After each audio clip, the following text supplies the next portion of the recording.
to rule in Ghana, because the group you want to represent, they are not recognized as a traditional group or indigenous group, even in the country. Igbos, once you say Igbos, they are Nigerians. So it's a non-starter. You understand? It's a non-starter. I think whoever is involved, I don't know him, I don't know how this whole thing started, but I think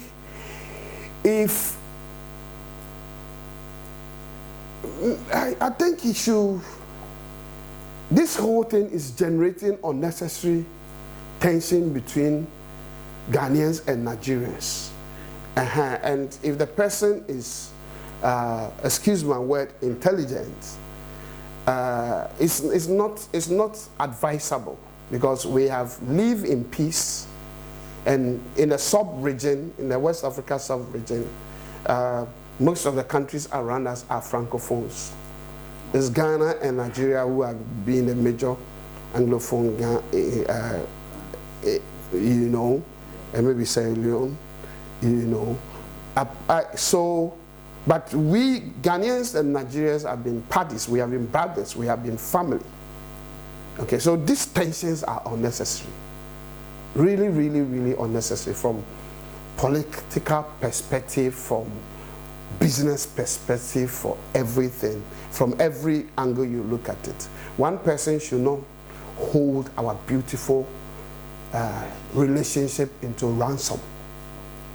So I think we are even giving it too much of unnecessary attention.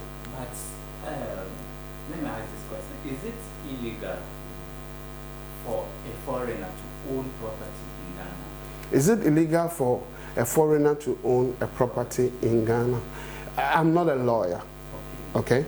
And then I'm not an immigration expert, okay?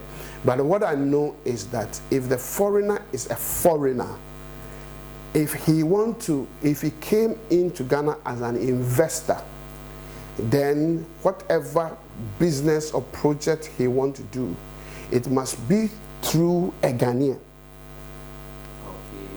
Okay. That is if he comes in as an investor. Okay. And he doesn't have citizenship. Because once the person has citizenship, you cannot really consider the person as a foreigner again, though he might come from another land. I stand to be corrected.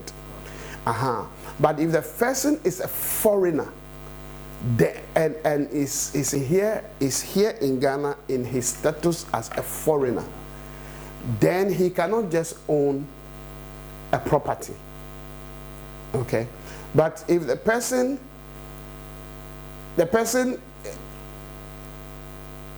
there are regulations through which if you are coming to invest or something, or if you have money and you want to buy an estate or a house or something, if you're a foreigner, I'm sure there are regulations concerning it.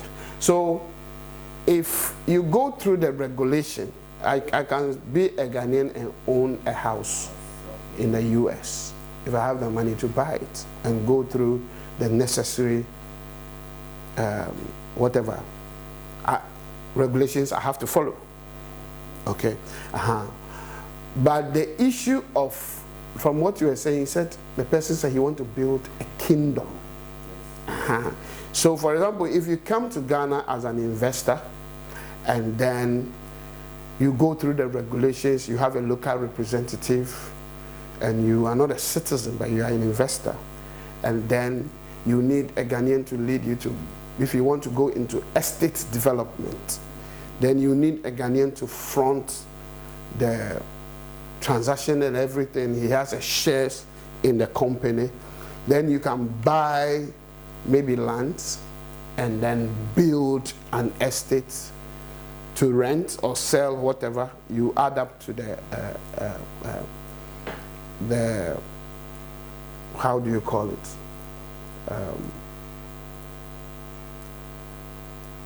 Real estate. You add up to the real estate market in the country. But I believe there are regulations. But the idea of building a kingdom there, you know, you're not talking business. You're talking political legitimacy. You're talking about political possession of a portion of somebody's country you are not a citizen of. That one is illegal, I'm sure.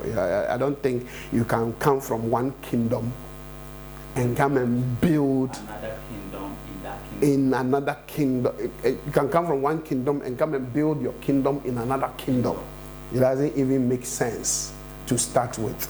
So, yes, the relationship between Ghanaians and Nigerians, and I think when you talk about Nigeria, I think Igbos travel more than any other tribe. Maybe Igbos, and then I have quite a number of friends in almost everywhere, you know. But Igbos travel a lot. Igbos are hustlers. They hustle more than the other tribe. Like you come to Ghana, you have the Ashantis and the Kowus being hustlers here, you know. So they are very aggressive go-getters, go-getting people.